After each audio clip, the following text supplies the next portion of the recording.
नमस्कार दोस्तों, उषा की आवाज चैनल में आप सभी का स्वागत है। हमारी आज की कहानी है विवाद त्रासदी।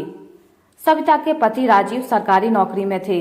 पहाड़ पर लंबी नौकरी के बाद उनका स्थानांतरण कुमाऊं के मैदानी शहर के पास हो गया। जैसा कि सभी पहाड़ वासियों के घर तराई भावर में बन चुके हैं, उनका घर भी वहीं बन गया था। इन दोनों के 2 बेटे हैं। दोनों निजी कंपनी में इंजीनियर हैं। संतान के रोजगार के बाद माता पिता का सपना बच्चों की शादी का होता है। बड़े बेटे की उम्र 26 वर्ष थी। बेटे की नौकरी लगते ही कुछ अच्छे रिश्ते आए, जिनमें कुछ लड़कियां रोजगार परक कोर्स कर रही थीं, तो कुछ पोस्ट ग्रेजुएशन। कहीं पर कन्या पक्ष अपने से कमतर लगा, तो कहीं कन्या का रूप रंग लड़के पक्ष को नहीं जमा। जॉब करने वाली को प्राथमिकता देने पर परिवार की सहमति बनी, परंतु लड़कियों की नौकरी भी जल्दी कहाँ लगती है। रिश्तों की परख में बेटा 32 साल का हो गया।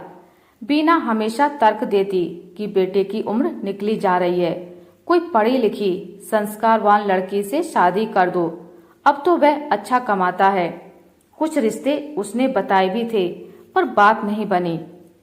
अब कुछ लड़कियों के रिश्ते आए भी थे, तो लड़की पक्ष की तरफ से बात पैकेज पर अटकी। 2 साल उम्र और बढ़ गई।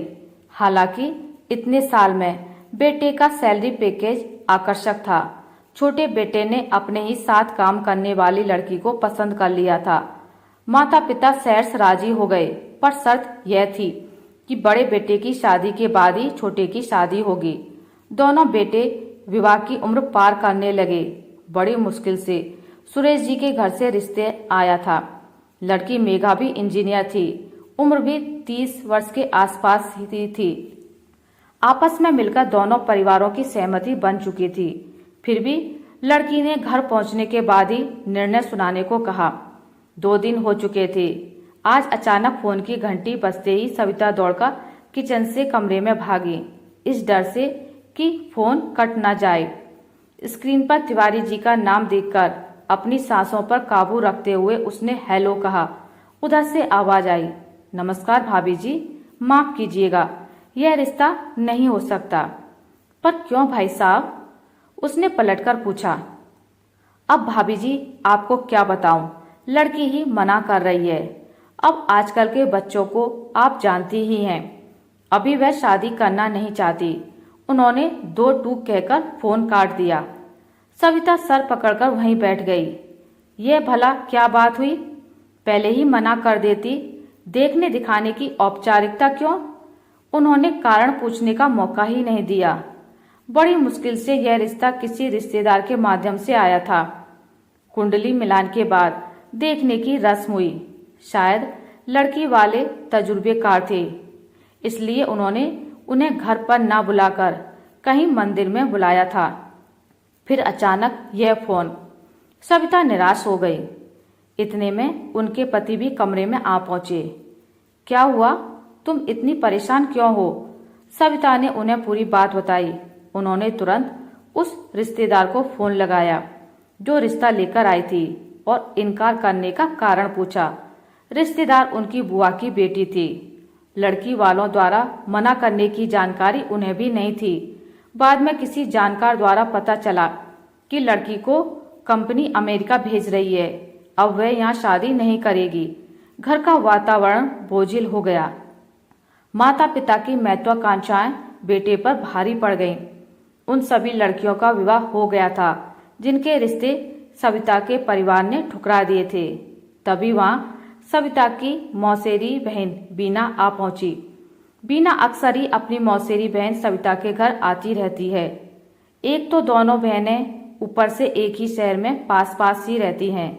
बीना उम्र में सविता से छोटी है, पर वह अपने दोनों बच्चों के शादी ब्याह से निपट चुकी है। घर में फैली निराशा से उसे समझते देर न लगी कि फिर कहीं विवाह की बात बनते बनते रह गई। हालांकि सविता के बेटे ने अपने माता पिता को ही शादी तय करने की जिम्मेदारी सौंपी थी, पर वह असफल हो रहे थे। सविता ने उसे पूरी बात बताई। सुनकर बीना को भी अफसोस हुआ। आखिरकार बीना की सलाह पर यह तय हुआ कि अब कोई बिना नौकरी वाली पढ़ी लिखी लड़की को प्राथमिकता दी जाए। ऐसे कुछ रिश्ते बीना ने भी पहले बताए थे, पर पहले उन्हें कोई तवज्जो नहीं दी गई। उन्हीं में एक परिवार में संपर्क बीना के माध्यम से किया गया।